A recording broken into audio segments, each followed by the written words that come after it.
My name is Carl, and I'm a stroke survivor. So basically, what happened was I was traveling for work in the whole state of Nebraska. I stopped for a night in a hotel, had a meeting the next day, went out to eat with the boss, came back, and I felt a little tired or sick. But anyway, so I've been fighting sinus that week, so I thought, well, I'll lay down for a couple hours and get back up and finish getting ready for the meeting the next day. I woke up and my shirt was just drenched in sweat. I was extremely hot. Felt extremely sick, so I went to the walked to the bathroom and thought I'd put a washcloth on my face, and that helped. And then next thing I remember, I was on the bathroom floor, couldn't get up, and I crawled back out in the room. My left hand still worked at the time, but my left arm was weak, and my left leg was weak. Of course, I didn't really know the warning signs of a stroke, and I was by myself, traveling for work anyway. So then I kept trying to get up, kept falling down, and I ended up bruising my left hip pretty bad. And eventually I just thought, oh, I better just lay down and go to sleep, so which I did. And I faced the door. And, I thought about calling 911 before that, but I thought, oh, I must have an inner ear infection or food poisoning or something like that, and that'll go away. Well, it didn't go away. I woke up the next day, and then had maintenance came in, or the cleaning people came in like at 2 o'clock in the afternoon. I told them I needed help. I couldn't get up, so they went and got management and maintenance guy, and anyway, they were talking to me, asking questions, and the manager said, I think you should go to the hospital. And I said, well, maybe if I don't feel better by this afternoon. He looked at me and goes, it's already 2 o'clock in the afternoon. So basically, I kind of lost track of time. I was still thinking it was early in the morning. Of course, my mindset at the time was I still got to get up, get my suit, and get ready for this meeting. How am I going to get down in my car and get this suit? I just was out of it. Basically, I was conscious and I was alert, but I just, my concept I was in bigger problems than what I actually thought was registering in my brain. Basically, I had a blood clot that went to the right side of the brain, and it basically damaged the left side. The motor affects the motor skills on your left side of your body. I couldn't stand up at first. Used to have two people hold me up. When I first got to the hospital, my left arm from the shoulder down was paralyzed. By that point, it wouldn't move at all. I was consciously thinking, trying to make it move, it wouldn't move.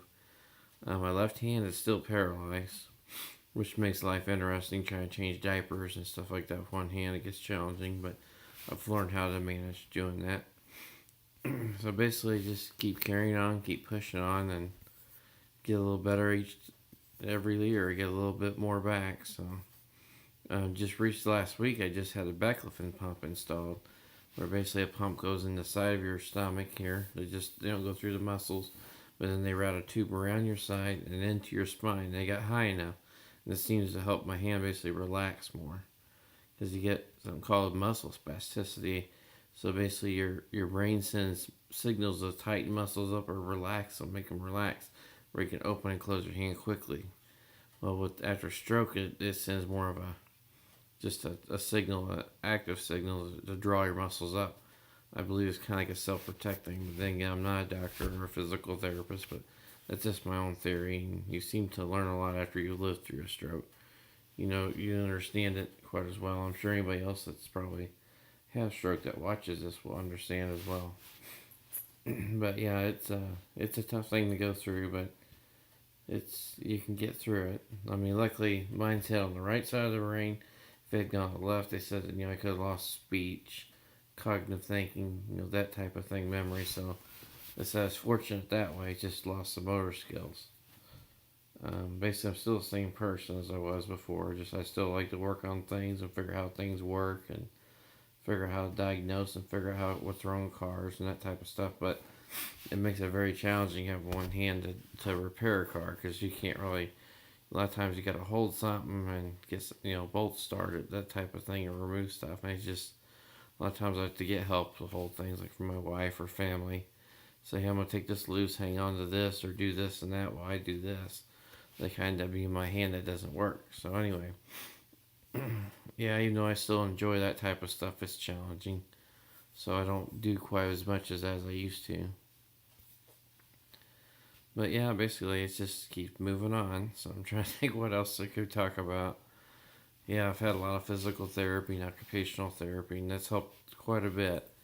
But as a stroke survivor, you just have to just keep pushing and doing it, keep pushing forward and trying to figure out a way to become better. But anyway, if you like my video, please subscribe and give me a thumbs up or thumbs down if you don't like it.